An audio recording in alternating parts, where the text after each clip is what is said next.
December 18, 1944. Outside the Belgian town of Bastogne, the temperature has plummeted to 14 degrees below zero. Snow falls in sheets so thick you cannot see your hand in front of your face in frozen foxholes dug into the hard earth. American soldiers huddled together for warmth. Their fingers too numb to feel their rifle triggers. They have been surrounded for 2 days. German panzers mass in the darkness beyond. Ammunition is low. Food is gone. Frostbite claims fingers and toes in the night.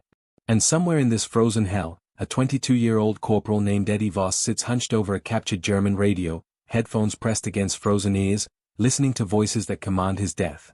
He does not know it yet, but in the next 3 hours, his act of deliberate disobedience, his choice to do something strictly forbidden by military law, will save the lives of approximately 300 American soldiers. Those men would have been slaughtered. The casualty reports were drafted. The memorial services were planned. But Eddie Voss, with nothing but a German voice and a desperate gamble, would turn catastrophe into miracle. What he did was classified as a court-martial offense. What he did was technically illegal. What he did contradicted every rule his commanders had drilled into him. Yet when an American general finally heard what Voss had accomplished, when he understood the mathematics of lives saved versus military protocols broken, he made a choice that protected Voss from prosecution. He classified the incident. He buried the records. 4 decades, the story remained locked in military archives labeled TOCC. 2 classified for public memory. This is the story of a young man with no special training, no apparent qualifications, and one extraordinary gift, his grandmother's voice. It is a story about the moment when following orders meant death, and breaking them meant salvation. It is about split-second decisions made in absolute darkness that echo through history. And it reveals something profound about war itself.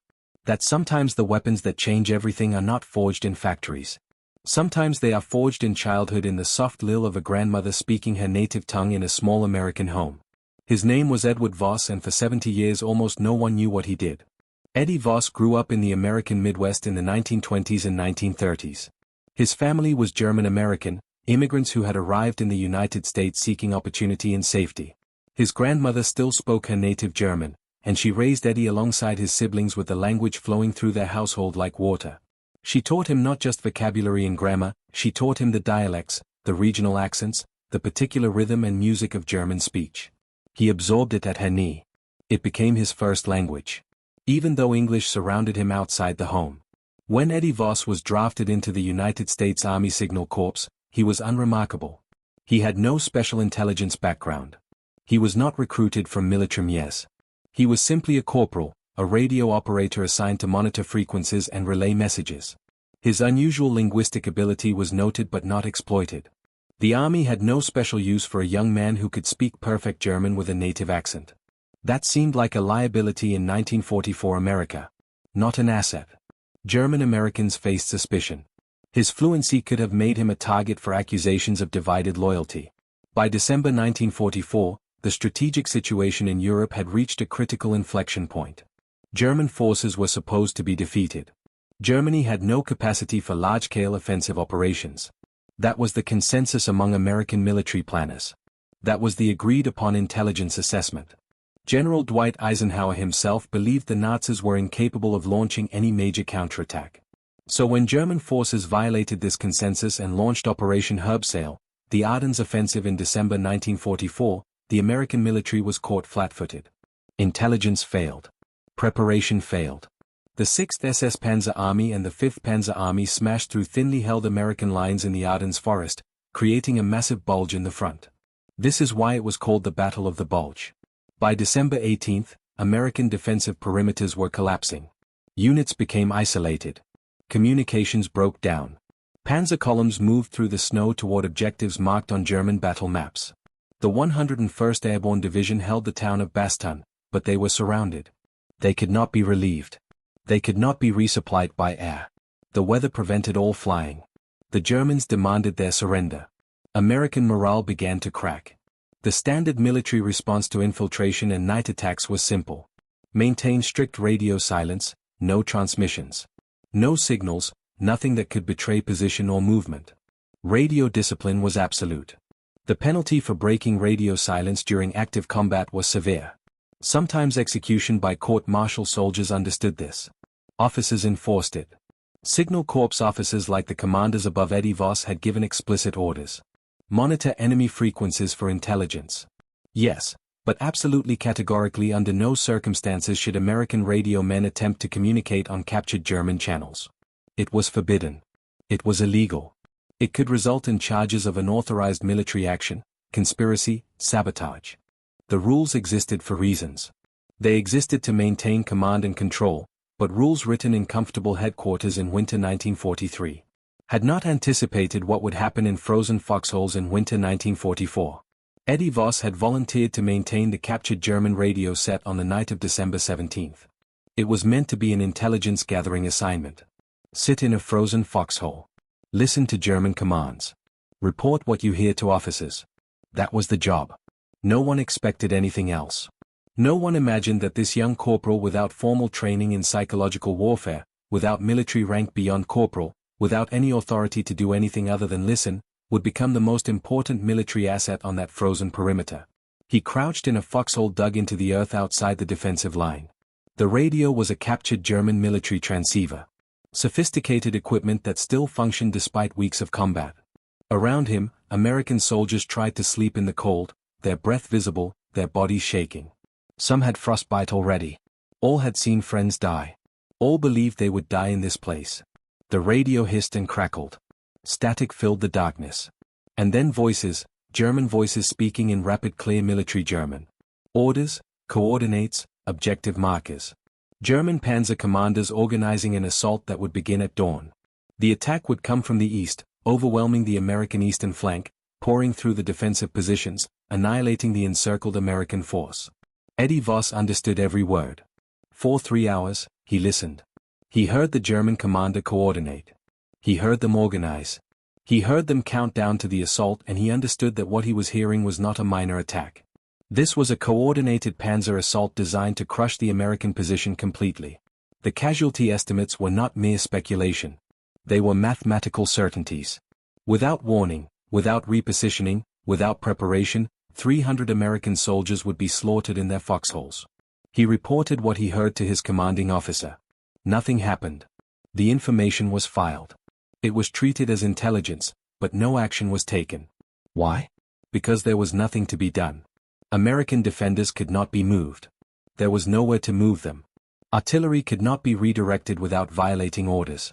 Command could not respond to intelligence without admitting that the defensive perimeter was indefensible. Eddie Voss realized in that frozen moment that he possessed knowledge that no one else in that foxhole could act upon. He possessed fluency in a language that was supposed to be his enemy's. He possessed the ability to impersonate with perfect authenticity, a German military officer. And he possessed something else, the clarity that comes when you understand that following orders means watching men die. And breaking orders might save them. He did not have special training. He did not have military authority. He had only his grandmother's voice, his courage, and his desperation. In military history, many of the most consequential decisions are made in secret, without authorization, and in violation of explicit orders. Eddie Voss made his decision in the dark alone, listening to static. He began to compose a message, not in English. In German. He would impersonate a German panzer officer. He would interrupt the German radio frequency. He would redirect the attacking panzer column away from the American defensive position. This was insane. This was illegal. This was a court-martial offense, but it might work. The problem was precision. If he made even a single error, a mispronounced word, a grammatical mistake, an accent that slipped into American English, German commanders would instantly recognize the deception. They would adjust their response. They would attack with even greater force. His action would not save lives. It would doom them. Eddie Voss had one chance, one transmission, one moment to embed an order so perfectly into the German military radio traffic that it would be accepted without question. He began to craft the message. He thought about the German officers he had heard. He thought about their manner of speaking. He thought about military protocols. He thought about what order would seem most legitimate coming from a German command structure. He needed to sound not just like a German. He needed to sound like a German officer, a field commander, someone with the authority to redirect panzer movements. He tested the message internally, whispered it to himself in the dark, adjusted the pronunciation, refined the accent, made certain every inflection was absolutely authentic. Around him, Americans slept the sleep of the condemned. He knew that the moment he pressed the transmit button, he was committing a federal crime. He was engaging in unauthorized military action, he was violating explicit orders from his command structure, he was breaking radio silence, he was impersonating an enemy officer, he was, in military terms, conducting unauthorized psychological warfare without clearance. When he finally reported what he intended to do to an officer in his chain of command, the response was immediate and visceral. "That's illegal, Corporal. That's a court-martial offense. You're talking about impersonating an enemy officer on enemy frequencies. That violates every military protocol we have." The officer's hands were shaking, not from cold, but from the realization of what Voss was proposing. Not from fear that it might fail, but from understanding that if it succeeded, they would all be implicated. The officer was facing a choice. Follow military law and let 300 men die, or authorize an illegal act that might save them.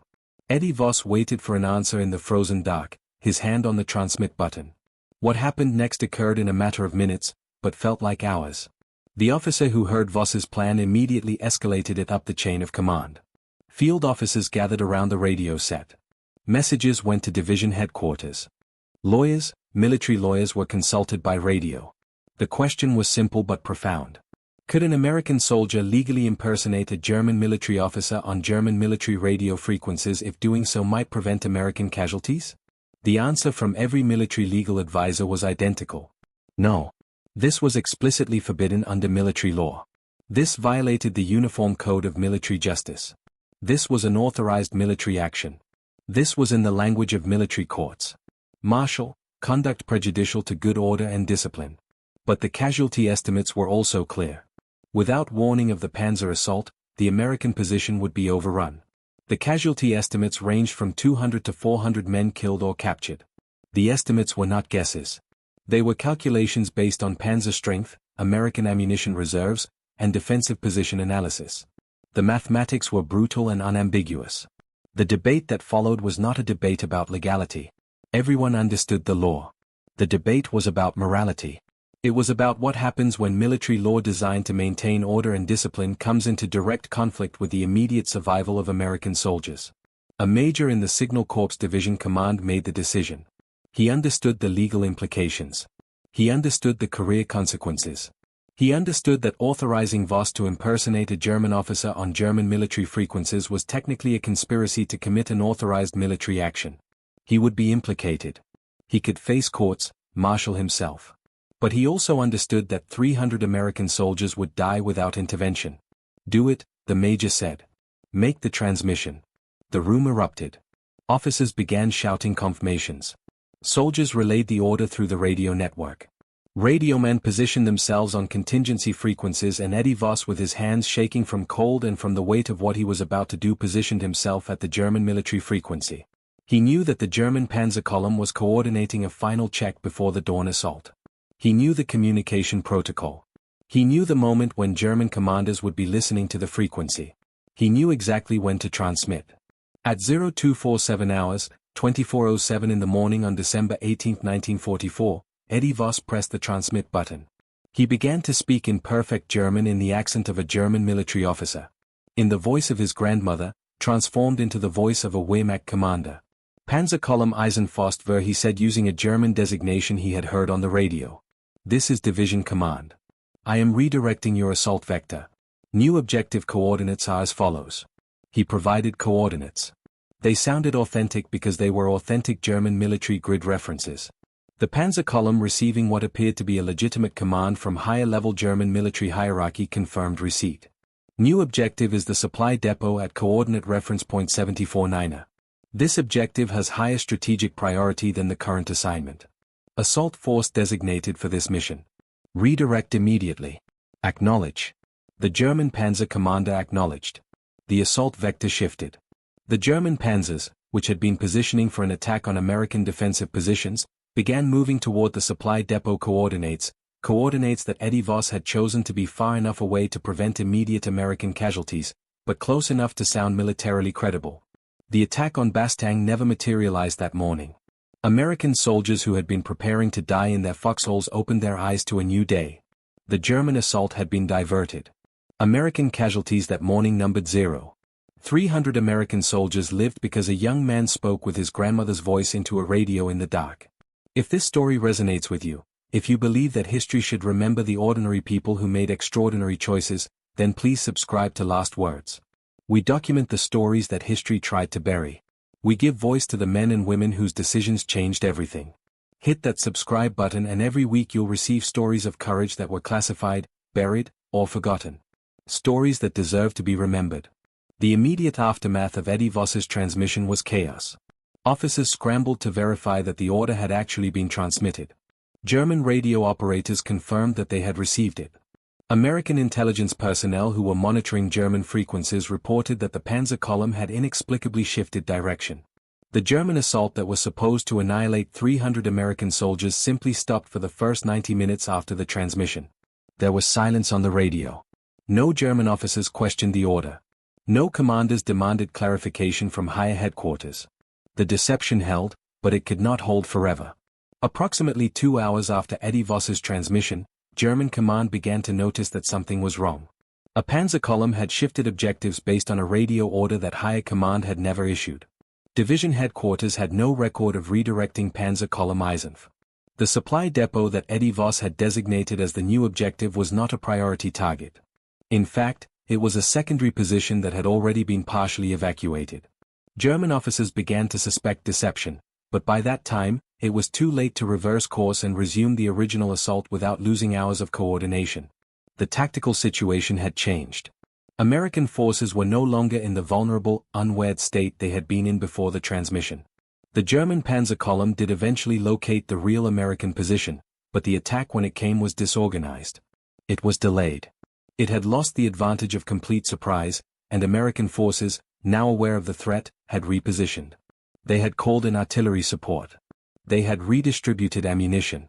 American casualty counts on December 18, 1944 in the Bastogne sector were minimal.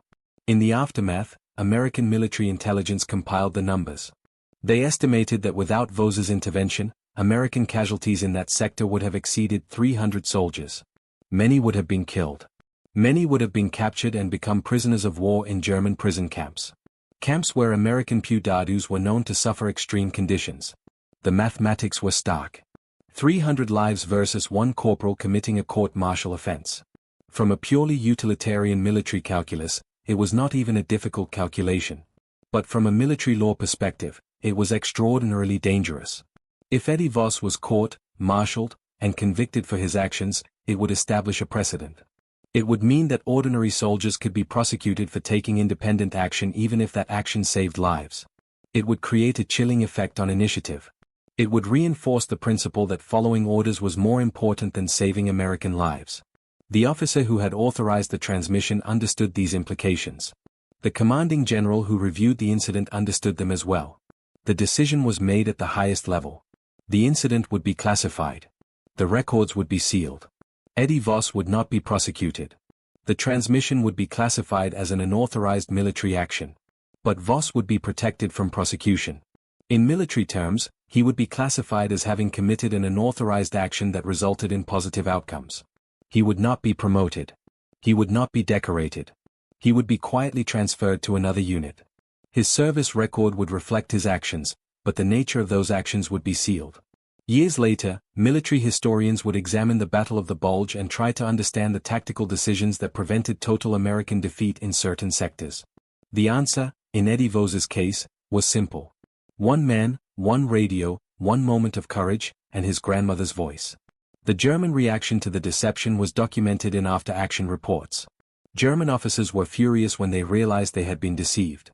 They initiated court-martial proceedings against commanders who had accepted the fraudulent order. They conducted investigations into the transmission. They reinforced protocols to prevent future deceptions. But the damage was done. The moment of American vulnerability had passed. The American defensive line held. The German offensive stalled and eventually American reinforcements arrived. By December 26, American forces under General George Patton relieved Bastogne. The German offensive collapsed. The Battle of the Bulge became the beginning of the end for Nazi Germany. Eddie Voss's single transmission did not win the war, but it saved 300 American lives in a single night. It prevented a breakthrough that might have had cascading consequences across the entire American defensive position. It demonstrated in the most concrete way possible that sometimes the most powerful weapon in military conflict is not a tank or an artillery piece or a rifle. Sometimes it is the human voice speaking truth, speaking with authority, speaking in a language that carries the weight of authenticity. German pilots who were part of the rearguard actions during the Battle of the Bulge later described their frustration at American defensive resilience.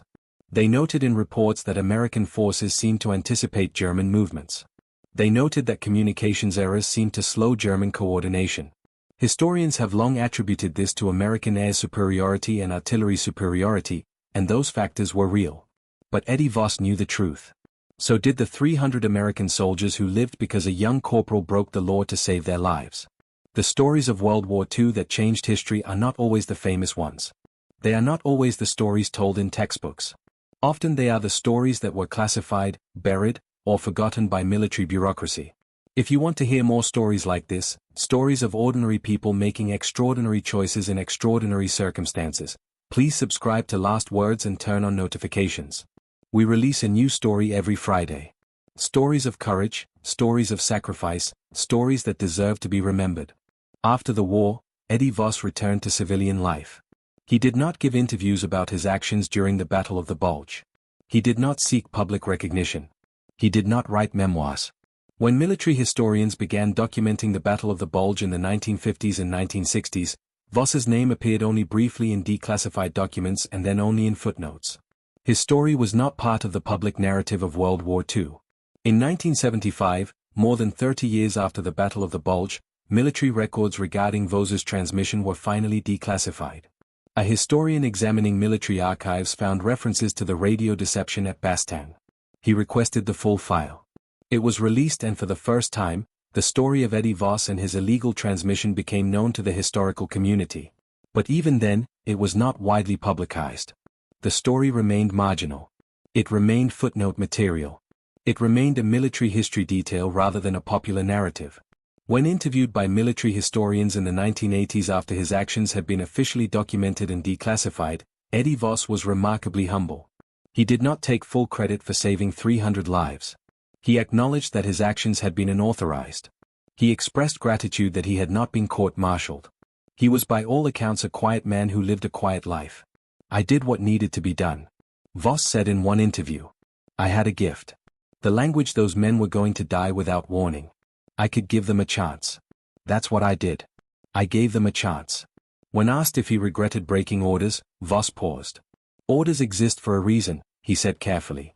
But so do men's lives.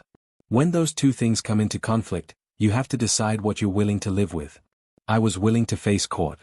Martial, I was not willing to watch 300 men die when I could do something about it. After the war, the U.S. Army Signal Corps studied Voss's transmission as a case study in psychological warfare. It became part of military training. It became part of curriculum at militaires and intelligence training programs. Voss's action demonstrated that psychological operations did not require massive infrastructure or extensive resources. They required understanding, cultural fluency, and courage. Modern military doctrine on psychological operations traces a direct lineage to Eddie Voss's transmission.